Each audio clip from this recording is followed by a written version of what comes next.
Doctor గారు, యోనిలో పడ్డ వీర్యం ఏమవుతుంది?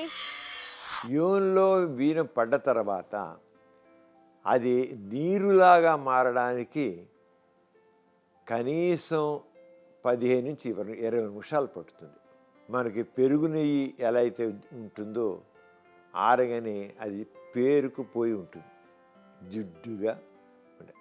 ఆ దాంట్లో వీరికణాలు బందీ అయిపోయి ఉంటాయి. యోని లోపల పడ్డ తర్వాత 15 నిమిషాలకి అవన్నీ విడిపోతాయి, నీరులాగా మారుతుంది. వీర్యం అప్పుడు నీరులాగా మారుతుంది. అంతవరకు చిక్కగా ఉంటుంది, చిక్కగా ఉంటాయి. అంచేత ఎప్పుడైతే వీర్యకణాలు విడిపోతాయో ఆ వీర్యకణాలు యోని మార్గం యొక్క గోడల్లో అవి చేరిపోతాయి. చేరిపోయి ఆ ద్రవం ఉంటుందే అది నీరులా మారిపోయి అది బయట కారిపోతుంది. అదొక ట్యూబ్లా ఉంది కదా, ఆ ట్యూబే కదా యోని మార్గం, ఒక ట్యూబ్ లాంటిది. ఆ ట్యూబ్లో నీరు బయటకు వస్తుంది. ఎంత ఉంటుందండి అసలు వీర్యం అనేది మొత్తం కలిసి 2 ml, మ్యాక్సిమం 5 ml ఉంటుంది. యోని జరిగే తడంతా జరిగేది ఏది? యోనిలో నిరంతరం తయారైన ద్రవాలు, మామూలు ద్రవాలు అంతే.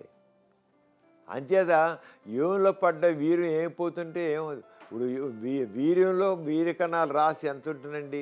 ఒక 100 ml తీసుకున్నాం, ఒక 100 cc తీసుకుంటే దాంట్లో 5 cc వీర్యకణాలు, తక్కిన 95 cc అంతా కూడా, 95 cc అంతా కూడా ద్రవమే, నీరే.